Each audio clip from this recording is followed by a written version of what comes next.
Hello students, welcome to my new video. আজকের এই ভিডিওতে আমরা পড়বো আমাদের ক্লাস 5-এর লেসন নাম্বার 10, অর্থাৎ তোমাদের এ গ্রেট সোশ্যাল রিফর্মার এই গল্পটির সেকেন্ড পার্ট। এর ফার্স্ট পার্টে আমি প্রথম গল্পটি আলোচনা এবং অ্যাক্টিভিটি 1 এবং 2 এবং ওয়ার্ড্রোব সহ আলোচনা করে দিয়েছি। যারা যারা দেখো এই ভিডিওটা দেখে নিতে পারো আগে চ্যানেল থেকে, অথবা আমি এই ভিডিও ডিসক্রিপশনে এই ভিডিওটা দিয়ে দেবো। ওকে, চলো বেশি কথা না বাড়িয়ে সরাসরি চলে আসছি আজকে গল্পতে। আজকে আমরা গল্প পড়বো, ওয়ার্ড্রোব পড়বো এবং অ্যাক্টিভিটিগুলো কমপ্লিট করবো। ওকে, তো চলো শুরু করলাম। আচ্ছা, আজকের পার্টটা শুরু করার আগে একটু আগে যা ঘটেছিল আলোচনা করে নিই। আমরা আগেরবারে দেখতে পেয়েছিলাম যে বেগম রোকেয়া বলে একজন রিমার্কেবল উইমেন ছিল, যিনি কী করেছিলেন, যিনি মেয়েদের শিক্ষার জন্য খুবই চেষ্টা করেছিলেন। তিনি পায়োনিয়ার ছিলেন স্কুল প্রতিষ্ঠার, তাই তো? তিনি কীরকম ছিলেন? তিনি জেনারাস ছিলেন, উদার ছিলেন, কাইন্ড ছিলেন, তাই তো? তিনি আর কী করেছিলেন? তিনি তার যে হেল্পিং আর সেটাকে এক্সটেন্ড বাড়িয়ে দিয়েছিল পুয়ার এবং হেল্পলেসদের জন্য। তারপরে তিনি একজন অ্যাফ্লুয়েন্ট বা সচ্ছল পরিবারের জন্মগ্রহণ করেছিলেন। তারপর তিনি বাড়িতে বসে আরবিক এবং পার্সিয়ান শিখেছিলেন এবং তিনি শিক্ষা গ্রহণ করেছিলেন কিসের? বাংলা এবং ইংরেজিতে। এছাড়াও তিনি বিভিন্ন বই লিখেছিলেন, গ্রেট বুকস লিখেছিলেন, তাই তো? কিসে কোন ভাষায়? বেঙ্গলি, ইংলিশ, এই দুটো ভাষাতেই, তাই তো? তাহলে ইত্যাদি ইত্যাদি আমরা পড়ছিলাম। আজকে তার পরবর্তী অংশটুকু আমরা পড়বো। তো রেডি? চলো তাহলে শুরু করি। দেখো, let's continue. Begum Rokeya wrote extensively কথাটার মানে হচ্ছে বিস্তারিতভাবে, ঠিক আছে, বা বিশদভাবে।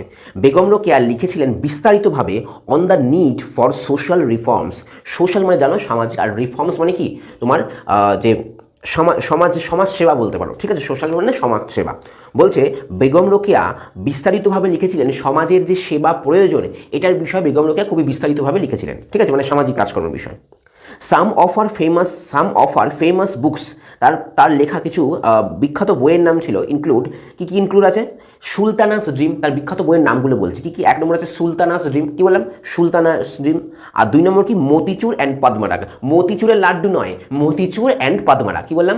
মতিচুর অ্যান্ড পদ্মারাগ, ঠিক আছে? এটা একটা। আর একটা হচ্ছে সুলতানাস ড্রিম, এটা হচ্ছে তার লেখা বিখ্যাত বইয়ের নাম। আচ্ছা, শি রোট, তিনি লিখেছিলেন এগেনস্ট সোশ্যাল ইনজাস্টিস। তিনি লিখেছিলেন কিসের বিরুদ্ধে? এগেনস্ট কথা মানে হচ্ছে বিরুদ্ধে। কিসের বিরুদ্ধে?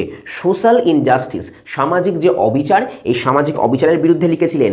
আর কিসের বিরুদ্ধে লিখেছিলেন? অ্যান্ড দ্য রেস্ট্রিকশনস কথার মানে হচ্ছে বিধি নিষেধ বা বাধা নিষেধ, মানে করবে না, এই কাজটা করবে না, ওই কাজটা করবে না, মেয়েরা পড়াশোনা করতে পারবে না, মেয়েদেরকে 12 বছরে বিয়ে দিতে হবে, এরকম রেস্ট্রিকশন বলেছেন, ঠিক আছে? And the restrictions suffered by women, বলছে তিনি দুটো বিষয় লিখেছিলেন। এক সোশ্যাল ইনজাস্টিস মানে সামাজিক অবিচারের বিরুদ্ধে লিখেছিল, and the restrictions suffered by women, মহিলারা যে সমস্ত বিধিনিষেধগুলো সাফার করেন সেই বিধিনিষেধগুলোর বিরুদ্ধে তিনি লিখেছিলেন, ঠিক আছে? বা মানে সাফার মানে ভোগে, মহিলারা যে সমস্ত রেস্ট্রিকশন, যে সমস্ত বিধিনিষেধ, বাধা নিষেধগুলো ভোগে সেইগুলোর বিরুদ্ধে, আর যে সোশ্যাল ইনজাস্টিস সামাজিক যে অন্যায় অবিচার এগুলোর বিরুদ্ধে বেগম রোকেয়া তার লেখায় লিখেছিলেন। বুঝতে পেরেছি? আচ্ছা, তারপরে Rokeya had immense faith. Immense কথা মানে হচ্ছে প্রচণ্ড বা গভীর, ঠিক আছে? আর ফেথ মানে হচ্ছে বিশ্বাস। রোকেয়ার ছিল গভীর বিশ্বাস বা প্রচণ্ড বিশ্বাস কিসে? ইন উইমেন্স পাওয়ার, মহিলাদের যে ক্ষমতা, যে শক্তি, এই ক্ষমতার উপর বেগম রোকেয়ার খুবই গভীর বিশ্বাস ছিল। অ্যান্ড প্রোক্লেম কথা মানে হচ্ছে অ্যানাউন্স করা, কিছু ঘোষণা করা, এবং ঘোষণা করেছিলেন দ্যাট যে without the help of women, মহিলার সাহায্য ছাড়া এ ফ্যামিলি ক্যান নেভার স্ট্যান্ড, একটা পরিবার কখনোই দাঁড়াতে পারে না, মানে একটা মহিলার সাহায্য ছাড়া কখনোই একটা পরিবার নিজের পায়ে দাঁড়াতে পারে না, ঠিক আছে? উইদাউট মানে ছাড়া। ওকে, শি কোশ্চেন, তিনি প্রশ্ন করেছিলেন the gender division of labour. এই লাইনটা খুব ভালো করে শোনো। তিনি প্রশ্ন করেছিলেন দ্য জেন্ডার ডিভিশন, জেন্ডার মানে কি? লিঙ্গ, আর ডিভিশন মানে বৈষম্যতা, ঠিক আছে? তিনি বৈষম্য মানে কি? বৈষম্য মানে হচ্ছে বাকবিতণ্ডা, মানে ঝামেলা বলতে পারো, ঠিক আছে? কিসের বিরুদ্ধে? আচ্ছা, তিনি প্রশ্ন করেছিলেন জেন্ডার ডিভিশন অফ লেবার কথা মানে হচ্ছে পরিশ্রম, অর্থাৎ খাটনি। তিনি এই খাটনির বিরুদ্ধে, তিনি এই খাটনির যে জেন্ডার ডিভিশন অর্থাৎ লিঙ্গভিত্তিক যে বৈষম্য, ঠিক আছে, এটার বিরুদ্ধে তিনি প্রশ্ন করেছিলেন। কীরকম বুঝিয়ে দিতে, দেখো বলে দিচ্ছি। ধরো তুমি একটা কোম্পানি খুলেছো, সেই কোম্পানিতে তুমি ছেলেও রেখেছো, মেয়েও রেখেছো। এবার তুমি যেহেতু ছেলেদেরকে বেশি প্রাধান্য দাও, তাই তুমি ছেলেদের মাইনেটা রেখেছো অনেকটা বেশি আর মেয়েদেরটা কম। তাহলে দেখো খাটছে তো দুজনেই, কিন্তু একজন তার শ্রমের ঠিকঠাক পারিশ্রমিক মানে বেতনটা পাচ্ছে, আরেকজন পাচ্ছে না, ছেলেটা পাচ্ছে মেয়েটা পাচ্ছে না। তাই এটাই বলতে, এটা কি? তুমি লিঙ্গভিত্তিক করেছো, যেহেতু ছেলে ওই কারণে বেশি মাইনে পাবে, যেহেতু মেয়ে ওই কারণে কম মাইনে পাবে, তাই তো? এটাকে লিঙ্গভিত্তিক বৈষম্য বলা হয়, জেন্ডার ডিভিশন বলা হয়, ঠিক আছে? তিনি এই পরিশ্রমের যে লিঙ্গভিত্তিক বৈষম্য এটাকে নিয়ে তিনি প্রশ্ন করেছিলেন, এবং ফেল্ট অনুভব করেছিলেন দ্যাট যে there should be no gender inequality. Inequality মানে কি? মানে হচ্ছে অসমতা, এর অপোজিট কি ইকুয়ালিটি, ইকুয়ালিটি অপোজিট কি ইনইকুয়ালিটি, সমতা অসমতা, ঠিক আছে। বলছে এবং তিনি অনুভব করেছিলেন যে এখানে কোনো জেন্ডার ইনইকুয়ালিটি, কোনো তোমার লিঙ্গভিত্তিক যে অসমতা থাকবে না, সবাই সমান, ছেলেও যতটা দরকার মেয়েও যতটা দরকার, ঠিক আছে। বলছে তিনি প্রশ্ন করেছিলেন কিসের নিয়ে, জেন্ডার ডিভিশন অফ লেবার, অর্থাৎ পরিশ্রমের যে তোমার লিঙ্গভিত্তিক বৈষম্য, এটার বিরুদ্ধে তিনি কি প্রশ্ন করেছিলেন, অ্যান্ড ফেল্ট অনুভব করেছিলেন that there should be no gender inequality, এবং সেখানে কোনো প্রকার কি থাকবে না, জেন্ডার ইনইকুয়ালিটি, যে লিঙ্গভিত্তিক যে অসমতা সেটা থাকবে না। Okay, Begum Rokeya was a strong humanist, Begum Rokeya কি ছিলেন, একজন স্ট্রং, খুবই শক্তিশালী হিউম্যানিস্ট, মানে মানবতাবাদী ছিলেন, ঠিক আছে, মানে সকলকে সাহায্য করতো, সহজে ভেঙে পড়তো না, বুঝতে পারলেন। শি গেভ লেসেন্স, তিনি পাঠদান করেছিলেন টু উইমেন, কি মহিলাদেরকে, অন ভেরিয়াস সাবজেক্টস, কিসের উপর, অনেক যে বিভিন্ন যে বিষয় আছে সেই বিভিন্ন বিষয় সম্পর্কে তিনি মহিলাদেরকে পাঠ দিয়েছিলেন, পড়াশোনা শিখিয়েছিলেন। She was the founder of Anjuman e Khawateen e Islam, তিনি ফাউন্ডার মানে তিনি প্রতিষ্ঠাতা ছিলেন কিসের, আঞ্জুমান ই খাওয়াটিন, আঞ্জুমান ই খাওয়াটিন ই ইসলাম, এটা কি এ মুসলিম উইমেন্স অ্যাসোসিয়েশন, একটা মুসলিম মহিলাদের সমিতি, অ্যাসোসিয়েশন কথা মানে হচ্ছে সমিতি, ঠিক আছে। তিনি প্রতিষ্ঠাতা ছিলেন কিসের, আঞ্জুমান ই খাওয়াটিন ই ইসলাম, এই জিনিসটা তিনি মানে বেগম রোকেয়া এই জিনিসটার প্রতিষ্ঠাতা ছিলেন। এই যে আঞ্জুমান ই খাওয়াটিন ই ইসলাম, এটা কি, এটা হচ্ছে এ মুসলিম উইমেন্স অ্যাসোসিয়েশন, একটি মুসলিম মহিলার সমিতি, বোঝা গেছে। আচ্ছা, Rokeya had a deep belief, রোকেয়ার খুবই গভীর বিশ্বাস ছিল ইন দ্য ইনহেরেন্ট মানে তোমার কি বলে, ইনহেরেন্ট মানে হচ্ছে তোমার এখানে আন্তঃক্রিয়া বলতে পারো, ঠিক আছে, ইনহেরেন্ট ইউনিটি অফ নেশন, অর্থাৎ আমাদের যে জাতির যে জাতির ভেতরগত অন্তরের দিক দিয়ে যে আমাদের ঐক্যটা আছে, এই জাতির যে ভেতরে যে ঐক্য, এই ঐক্যটা যে দরকার, এটা নিয়ে কি ডিপ বিলিফ ছিলেন, বিশ্বাসী ছিলেন। আবার বলছি, Rokeya had a deep belief, রোকেয়ার ছিল একটি গভীর বিশ্বাস in the inherent unity of our nation, আমাদের দেশের যে ভেতরকার যে ঐক্য, এই ঐক্যের বিষয়ে রোকেয়ার খুবই গভীর বিশ্বাস ছিল, বোঝা গেছে, ক্লিয়ার হয়েছে। চলো ওয়ার্ড্রবে আসছি। এক্সটেন্সিভলি মানে কি বলেছি, বিস্তারিতভাবে, দেখো লেখা আছে ওয়াইডলি। রিফর্মস মানে কি বলেছি, যে আমাদের যে সমাজের সেবা, ঠিক আছে, দেখো লেখা আছে পজিটিভ চেঞ্জেস। ওকে, তারপরে ইনজাস্টিস মানে কি বলেছি, অবিচার, দেখো লেখা আছে আনফেয়ারনেস। ওকে, তারপরে বলেছি রেস্ট্রিকশন মানে কি, মানে বাধা নিষেধ, দেখো লেখা আছে বাইন্ডিংস, কি বললাম, বিন্ডিংস না বাইন্ডিংস। ওকে, প্রোক্লেম মানে কি বলে, দেখো ঘোষণা করা, দেখো লেখা আছে অ্যানাউন্সড। হিউম্যানিস্ট মানে কি বলেছি, একজন মানবতাবাদী, a person who believes in mankind. Okay, আর ইনহ্যান্ড মানে কি বলেছি, ভেতরকার, দেখো লেখা আছে আন্ডারলাইন। ওকে, বোঝা গেছে। আচ্ছা, আজকে আমরা অ্যাক্টিভিটি 3 অ্যাক্টিভিটি 4 এবং দেখছি যতটা করানো যায় করিয়ে দেবো। ওকে, চলো আমরা অ্যাক্টিভিটি 3 অ্যাক্টিভিটি 4টা কমপ্লিট করে নিই। চলো, তোমরা দেখতেই পাচ্ছ আমি তোমাদের সামনে অ্যাক্টিভিটি 3 এবং অ্যাক্টিভিটি 4টা টুকে দিয়েছি। চলো করে নিই। দেখো প্রথমটা কি করতে বলেছে, প্রথমটা তোমাদের ট্রু ফলস লিখতে বলেছে। Let's write true, T for true and F for false. আচ্ছা, প্রথমটা দিয়েছে Begum Rokeya never thought about others, Begum Rokeya never মানে কখনোই নয়, থট কখনোই ভাবেননি, অ্যাবাউট আদার্স, এটা কি সত্যি, বেগম রোকেয়া কখনোই অন্যদের বিষয়ে ভাবেননি, তাই কি ভুল, তো তাহলে কি হবে, এটা হবে ফলস। আচ্ছা, দ্বিতীয়টা বেগম রোকেয়া ডিমান্ডেড এডুকেশন, এটা কিন্তু এডুকেশন নট এডুকেশন, ঠিক আছে। বেগম রোকেয়া ডিমান্ডেড কথা মানে হচ্ছে দাবি করেছিল education for women, Begum Rokeya মহিলাদের শিক্ষার বিষয়ে দাবি করেছিল, ঠিক কি, ঠিক তো, তাহলে কি হবে, এটা হবে ট্রু।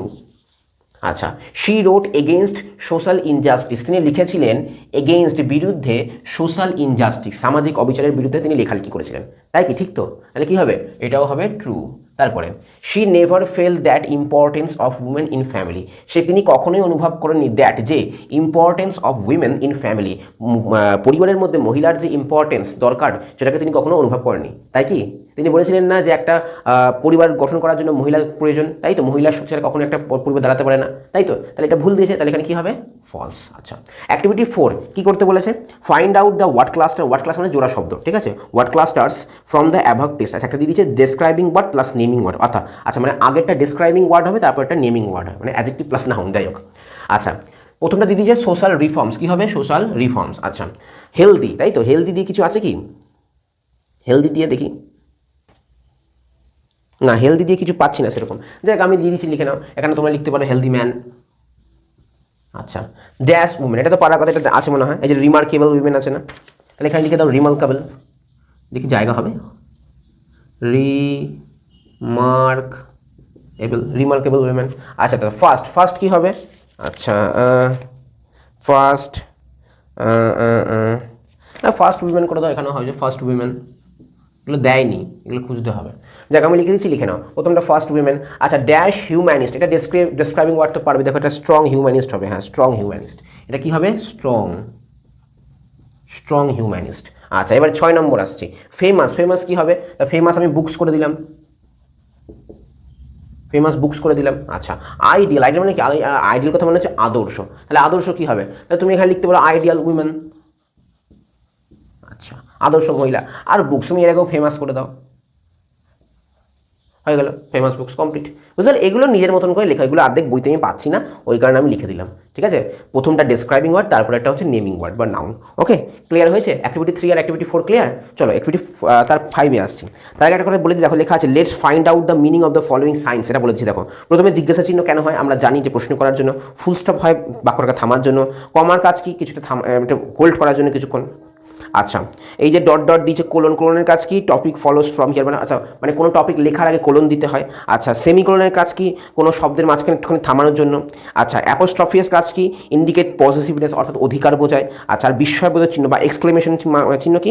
অবাক, ভয়, রাগ, দুঃখ এগুলো প্রকাশ করে। আচ্ছা, হাইফেনের কাজ কি? কম্পাউন্ড ওয়ার্ড দুটো বাক্যর মাঝখানে দেয়। আর কোটেশন মার্ক কী করে? কোনো মানে কারোর কথা, কোনো কথা যদি আমরা আমাদের সাহায্যে বলি তাহলে সেটা কোটেশন মার্কে হয়। আমি অ্যাক্টিভিটি 5 আর অ্যাক্টিভিটি 6, 7 পর্যন্ত করে দিচ্ছি।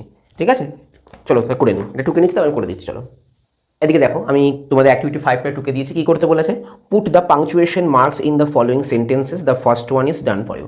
প্রথমে একটা করা দেওয়া আছে। আচ্ছা, মানে ওই পাংচুয়েশন মার্কস যে আমরা বললাম না, কমা, সেমিকোলন, ফুল স্টপ, বুঝলাম না? তাই এইগুলোকে কোথায় ঠিক জায়গায় কীভাবে বসাতে হবে সেটা দিয়েছে। চলো করে নিই। আচ্ছা দেখি, প্রথমটা আসছি, I am Rokeya's friend said the lady. বাক্যটা দেখেই বুঝতে পারছো গন্ডগোলটা কোথায়। আই কখনো বাক্য ছোটো হাতে দিয়ে শুরু হয় না, তাহলে কী হবে? বড় হাতে। আচ্ছা, আই অ্যাম। আচ্ছা, রোকেয়া কি? একটা নাম, তাহলে নাম মানে কি? Proper noun. তো প্রপার নাউন নিশ্চয়ই বড়, ছোটো হাতের হয় না, বড় হাতের দিয়ে হয়। তাহলে কি হবে? রোকেয়াস। এবার দেখো, রোকেয়াস মানে রোকেয়ার বলছে, তাই তো? রোকে আর বলছে অধিকারের, তাহলে কি হবে? Apostrophe, Rokeya's friend. আচ্ছা দেখো, এবার দেখো, এটা তো রোকেয়ার বন্ধু বলেছে, আমি তো বলিনি, রোকেয়ার বন্ধুর কথাটা আমি বলছি। তাহলে কি হবে? এখানে হবে আমাদের ইনভার্টেড কমা, লাস্টে কি লিখবো? এখানটা কমা দিয়ে লিখবো সেইড, যেহেতু এখানটা হালকা থেমেছি ওই কারণে কমা দিলাম, said the lady, full stop, যেহেতু বাক্যের শেষে ফুল স্টপ হয়। বোঝা গেল? তারপরটা আসছি, who are you? Oh, you are wounded. দেখো ভালো করে বুঝতেই পারছো যে হু আর ইউ এটা প্রশ্ন করছে, তাহলে কি হবে? বড় হাতের ডাব্লিউ দিয়ে হবে, হু আর ইউ। কি হবে? জিজ্ঞাসার চিহ্ন।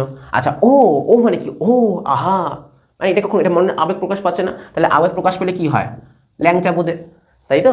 ল্যাংচা বোধে হয়। তাহলে ও এক্সক্লেমেশন মার্ক, তারপরে ইউ আর, যেরকম লিখো, ইউ আর উন্ডেড, যা আছে দেখে দেখে বসিয়ে দেবো। ঠিক আছে, তারপরে আচ্ছা দেখো, আবার এখানে বাক্য ছোটো হাতের দিয়ে হয়েছে, কারণ এখানেই ভুল। আই নো, আমি জানি। আচ্ছা, তারপরে দেয়ার, যা আছে দেখে দেখে বসে যাবে, দেয়ার আর মেনি বার্ডস। আচ্ছা, তারপরে লাইক যেমন আছে বসে যাবে, লাইক ক্রো। আচ্ছা, ক্রো, দেখো ক্রো, প্যারট, ময়না, তাহলে পরপর 3টে জিনিস বসছে, তাহলে পরপর যদি 3টে জিনিস বসে নাউন, তাহলে সেখানে তো কমা দিয়ে লেখা উচিত, তাই তো? কিন্তু এখানে দেওয়া নেই, তাহলে কী কী দিয়ে? কমা দিয়ে লিখবো, প্যারট, কমা দিয়ে ময়না, লাস্টে কি? Full stop. বোঝা গেছে? ওকে। আচ্ছা, চারপাটা আছে, নেতাজি, দেখো আবার ছোটো হাতের, তাহলে এখানেই ভুল, নেতাজি। আচ্ছা, ফাউন্ডেড, প্রতিষ্ঠিত করেছিলেন। আচ্ছা দেখো, আজাদ হিন্দ ফৌজ, দেখো ছোটো হাতের লেখা, তাই তো? এটা প্রপার নাউন, তাহলে বড় হাতের হবে, কি হবে? আজাদ হিন্দ ফৌজ। বুঝা গেল? লাস্টে ফুল স্টপ, এটা যে লিখেছি, হ্যাঁ হয়েছে? আচ্ছা আচ্ছা, আমি ঠিক করে লিখে দিই, নাহলে তোমাদের মধ্যে অনেকে বুঝতে অসুবিধা হতে পারে। হ্যাঁ, ভিডিওটা একটু লম্বা হতে পারে, তো একটু কাইন্ডলি ধৈর্য ধরে দেখবে, কারণ সবই তোমাদের অ্যাক্টিভিটিগুলো আলোচনা করে দিচ্ছি। তারপরটা, বিদ্যাসাগর ওয়াজ এ সোশ্যাল রিফর্মার। বিদ্যাসাগর একজন সোশ্যাল রিফর্মার ছিল, তা দেখো ছোটো হাতে দিয়ে স্টার্ট হলে কী হবে? বড় হাতের, বিদ্যাসাগর। আচ্ছা, তারপরে আর এখানে কিছু নেই, ওয়াজ এ সোশ্যাল, এখানে রিফর্মার, ফুল স্টপ, খালি ফুল স্টপ দিতে হবে। তাহলে বুঝতে পারলে পাংচুয়েশন মার্কসগুলো কোথায় কী হচ্ছিল? ক্লিয়ার হয়েছে এবার তোমার? চলো এর পরবর্তী অ্যাক্টিভিটিতে আমরা চলে আসি। হ্যালো স্টুডেন্টস, তো দেখো আমি তোমাদের সামনে অ্যাক্টিভিটি 6টাও টুকে দিয়েছি, চলো করে নিই। কী করতে বলেছে? Filling the blanks with article, appropriate prepositions, prepositions দিয়ে করতে বলেছে। আচ্ছা, প্রথমটা আছে স্বামী বিবেকানন্দ ওয়াজ বর্ন। আচ্ছা, যে কোনো সাল, তাহলে কী হবে? ইন। আচ্ছা, হি ওয়াজ বর্ন, আচ্ছা ক্যালকাটা মানে কি? তিনি জন্মগ্রহণ করেছিলেন কলকাতা, কলকাতা বড় জায়গা, তাহলে কী হবে? ইন। আচ্ছা, হি বিলং, বিলংয়ের পরে কী বসে? টু প্রেপোজিশন বসে। আচ্ছা ইন দোজ, আচ্ছা তারপর দেখো রিচ ফ্যামিলি, আচ্ছা ড্যাশ দোজ, তাহলে কী হবে এখানটা ইন হবে। কেন স্যার ইন হবে? কারণ সেই দিনগুলিতে, সেই দিনের সময়ের কথা বলছে, তাহলে in those days hour country ওয়াজ, আচ্ছা ব্রিটিশ রুল, তাহলে নিশ্চয়ই ব্রিটিশ মানে ব্রিটিশদের নিচে ছিল, আন্ডারে ছিল, তাহলে কী হবে under, our country was under the British rule. তারপরে Vivekananda felt for the misery, misery কথার মানে হচ্ছে দুর্দশা, কাদের কাদের বলো ভারতীয়দের, তাহলে ভারতীয়দের আসছে না, র আসছে না, তাহলে র হলে কী হয় অফ দ্য ইন্ডিয়ান্স। বোঝা গেছে অ্যাক্টিভিটি 6টা। চলো অ্যাক্টিভিটি 7টায় চলে আসছি। কি অ্যাক্টিভিটি 7টা কী বলেছে? আচ্ছা classify the personal pronoun and possessive pronoun. আচ্ছা আমি একটু এখানে করে নিই, ভাগ করে নিই। আচ্ছা এটা পসেসিভ করি, এটা পসেসিভ প্রোনাউন করি এখানটা, আর এখানটা পার্সোনাল করি।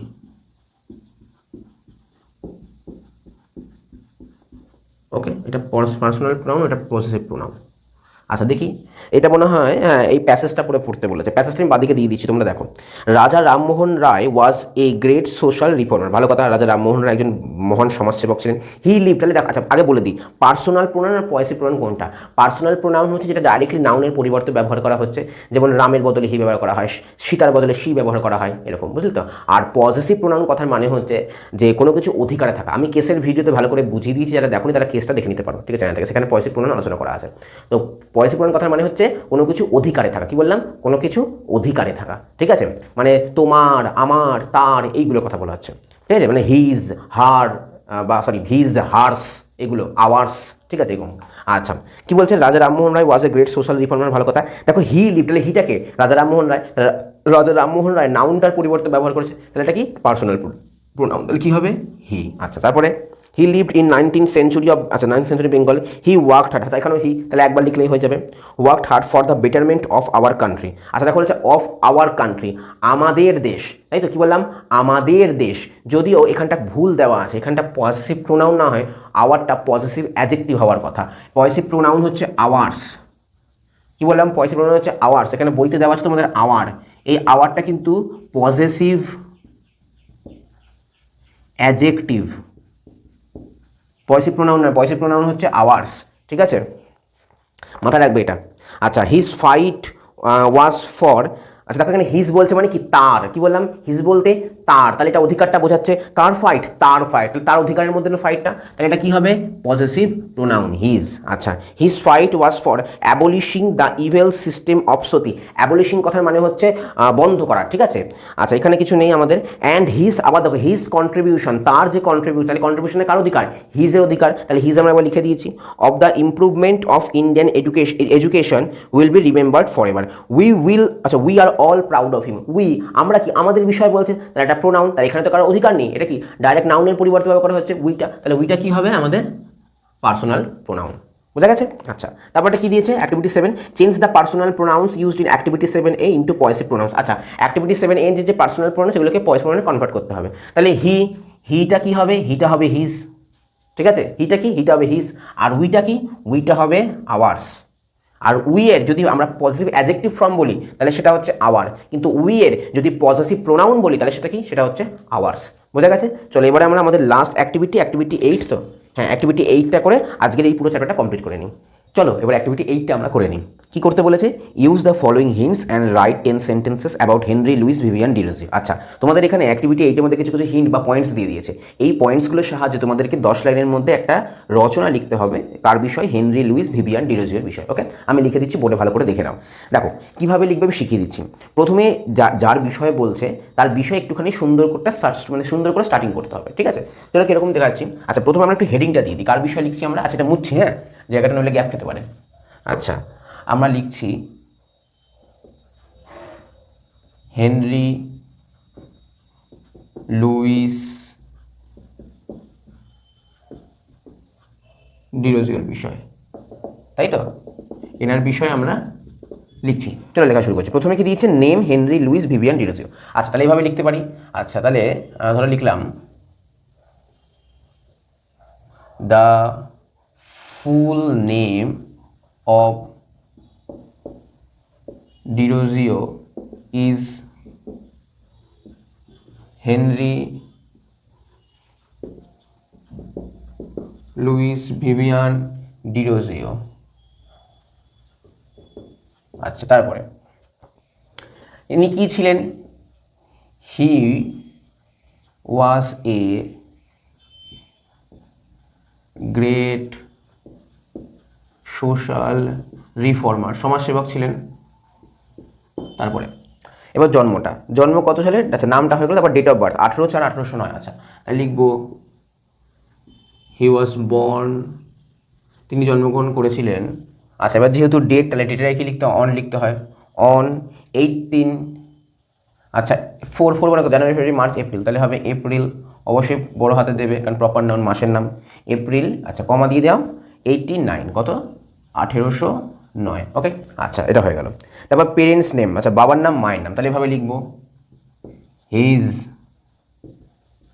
ফাদার ওয়াজ, তার বাবা ছিলেন Francis Derozio.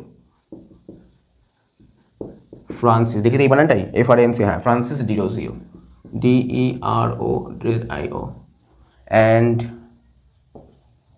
His mother was, মায়ের নাম কি, সোফি জনসন, SOPHIE, তাই তো, হ্যাঁ Sophie Johnson, JOHNSON, Johnson cream মাখতো মনে হয় সোফায় বসে, ওই কারণে সোফি জনসন নাম হয়েছে। আচ্ছা সোফি জনসন বাবার নাম হয়ে গেল। আচ্ছা এবারে প্লেস অফ বার্থ কি দিয়েছে, এন্টালি কলকাতা, তাহলে লিখবো এভাবে তিনি জন্মগ্রহণ করেছিলেন, হি ওয়াজ বর্ন। আচ্ছা এবার যেহেতু কোনো জায়গার নাম, তাহলে কি হবে, ইন বড় জায়গায়, এন্টালি কলকাতায়, তাহলে যেরকম লেখা আছে এন্টালি কলকাতা, ফুল স্টপ হয়ে গেল। তারপরে স্কুল ডেভিড রামন্স ধুরমাতাল্লা একাডেমি। আচ্ছা তাহলে এইভাবে লিখবো তার স্কুলটা, তিনি পড়াশোনা করেছিলেন, তাহলে হি স্টাডিড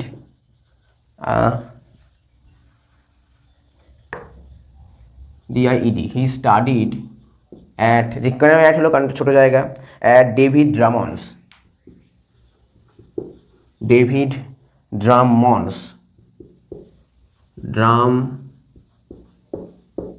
ড্রামন্স ধুরমাতুল্লাহ একাডেমি, কি দিয়েছে DHURR এ, আচ্ছা এ, তারপরে কি আছে MTALLAH, MTALLAH। দেখো ঠিক আমি যেরকম করে পয়েন্টস বাই পয়েন্টস লিখি, তোমরাও কিন্তু সেভাবে লেখার চেষ্টা করবে, ঠিক আছে। ধর্মতল্লা একাডেমি, ACADEMY একাডেমি হলো, ফুল স্টপ। তারপর কি আছে, সার্ভিস আছে teacher of English literature and history Hindu college. আচ্ছা তারপরে লিখবো হি ওয়ার্কড, তিনি কাজ করেছিলেন। সার্ভিস মানে কি, সে কী কী কাজ করেছিল, তাহলে হি ওয়ার্কড ইজি ভাষা করে দিলাম। আচ্ছা টিচার হিসাবে, তাহলে as a teacher, he worked as a teacher, কিসের, of English literature, of English literature. আচ্ছা দেখি এটা বড় হাতের আছে, হ্যাঁ ঠিক ইংরাজি সাহিত্য তো বড় হাতের হওয়ার কথা, তাহলে লিটারেচার LITERATURE, তাই তো, লিটারেচার অ্যান্ড হিস্ট্রি। আচ্ছা অ্যান্ড হিস্ট্রি, আচ্ছা কোথায়, হিন্দু কলেজে, তাহলে এখানেও একটা কলেজের নাম নির্দিষ্ট করে বলছে, তাহলে অ্যাট প্রপার নাউন যেহেতু হিন্দু কলেজ, ওকে অবশ্যই এজি নয় কিন্তু হিন্দু কলেজ। আচ্ছা এটা হয়ে গেল। তারপরে achievements, assistant editor of India gazette, আচ্ছা এইসব আছে, তাহলে আচ্ছা এই তাহলে আর কি, আচ্ছা তাহলে অ্যাচিভমেন্টস ছিল, তাহলে এইভাবে লিখতে পারি আমরা, তিনি ছিলেন, হি ওয়াজ দ্য, নির্দিষ্ট করে বলছে কি ছিলেন, অ্যাসিস্ট্যান্ট এডিটর, ASSI, কি আছে অ্যাসিস্ট্যান্ট, হ্যাঁ অ্যাসিস্ট্যান্ট এডিটর। দাদা প্লেনটা চলে যাতে পারে, আমি বলছি হয়ে গেল, প্লেন আসতে গিয়ে হয়ে গেল, আরে যা রে ওকে গেছে, হ্যাঁ চলে গেছে। অ্যাসিস্ট্যান্ট এডিটর অফ কি আছে, দ্য ইন্ডিয়া গ্যাজেটি, দ্য ইন্ডিয়া, বলবে স্যার এখানে কেন ছোটো হাতে লিখলে, কারণ এটা বড় হাতে দেওয়া আছে, কারণ বাক্যের শুরু, এটা তো বাক্যের শুরু নয়, এখানে ছোটো হাতে লিখেছি। The India gazette, GAZETE, India gazette. আচ্ছা কমা দিয়ে আছে, আর কি আছে, editor of the Calcutta gazette, তাহলে কি আছে, হ্যাঁ আর কমা দিয়ে লিখব দ্য ক্যালকাটা গ্যাজেটি, দ্য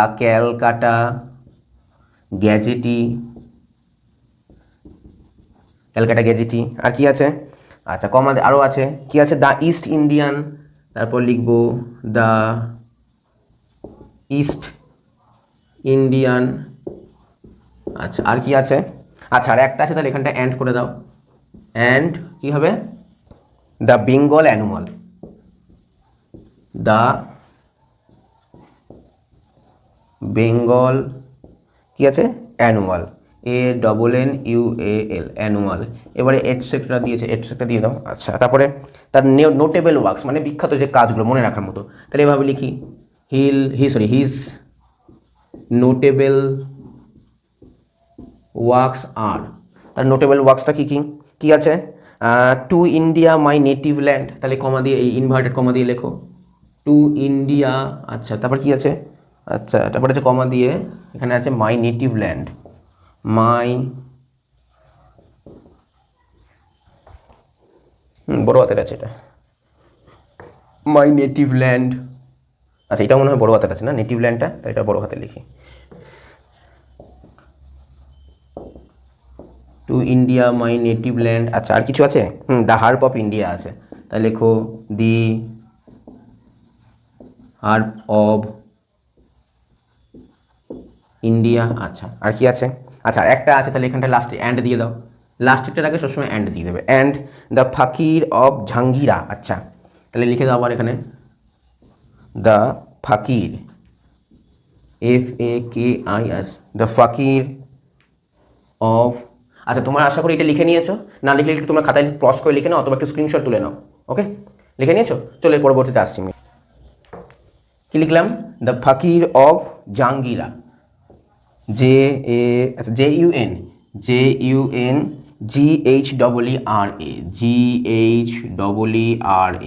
জাহাঙ্গীরা, আবার এখানে শেষ করে ETC। আচ্ছা, এই যে এইখানটা, এটা আমি এখান থেকে আবার লেখা শুরু করেছি, হ্যাঁ, ওকে, জাহাঙ্গীরা। আচ্ছা, এটা হয়ে গেলে ফুল স্টপ। তারপরে ডেট আছে 26শে ডিসেম্বর 1831, তাহলে কি লিখবো? এভাবে লিখতে পারি, দিস গ্রেট পারসন ডায়েড। আচ্ছা, আবার তোমার ডেট দিয়েছে, তাহলে অন 26 ডিসেম্বর, এটা সি লিখেছি, হ্যাঁ, এটা সি আছে, ডিসেম্বর কমা দিয়ে 1831। অথবা তোমরা কিন্তু সাল লেখার আগে যেহেতু ইন প্রেপোজিশন ইউজ করো, তোমরা কিন্তু ইন 1831ও লিখতে পারো, জন্মের ক্ষেত্র, মৃত্যুর ক্ষেত্র। ঠিক আছে, ব্যাস, শেষ, কমপ্লিট। আর কিছু আছে? না, আর কিছু নেই। এই জিনিস, এই ইজি, একদম ছোট্ট ইজি জিনিস। দেখো, আমি কিন্তু দেখে মানে না দেখে কিছু কিন্তু লিখিনি, সব কিন্তু দেখে খালি ভেতরে টুকটাক মাল মশলা ঢোকাতে হয়েছে। তো তোমরা কি পারবে না? তোমরা তো ইজিলি পারবে, তোমরা তো ভালো ছেলে, তোমরা তো পারবেই, ভালো ছেলে মেয়ে। তাহলে কি বললাম বুঝতে পারলে? মোটামুটি এই স্ট্রাকচারের মধ্যে তোমাকে যে কোনো জিনিস লিখতে হবে। এবং এই যে তোমরা একজনের জীবনী লিখছি, তো এগুলোকে বাংলা বলা হয় জীবনীমূলক রচনা, ইংরেজিতে বলা হয় অটোবায়োগ্রাফিক্যাল রাইটিং। বোঝা গেছে? তাহলে যখনই তোমাদের যদি পরীক্ষায় এরকম অটোবায়োগ্রাফিক্যাল রাইটিং দেয়, তোমরা এইরকম ফরম্যাটের মধ্যে খুব পয়েন্ট দেখে তোমরা লিখতে পারো। খালি ভেতরে জন্মগ্রহণ করার সময় কী লিখতে হবে, মরার সময় কী লিখতে হবে, তিনি কে ছিলেন, এই যে স্টার্টিং আর এন্ডিংটা একটু সুন্দর করে লিখতে হবে। ওকে, আশা করি আজকে পুরো বিষয়টা তোমরা বুঝতে পেরেছো, আজকে পড়াটাও তোমাদের ক্লিয়ার হয়েছে, এবং তোমরা কতটা বুঝতে পেরেছো সেটা কিন্তু অবশ্যই কমেন্টে জানিও। ওকে, আর ভিডিওটা ভালো লাগলে অবশ্যই লাইক করবে, বন্ধু বান্ধবদের শেয়ার করবে, চ্যানেলটাকে সাবস্ক্রাইব করবে। ওকে, চলো আজকে না, দেখা হচ্ছে পরবর্তী ক্লাসে। Thank you.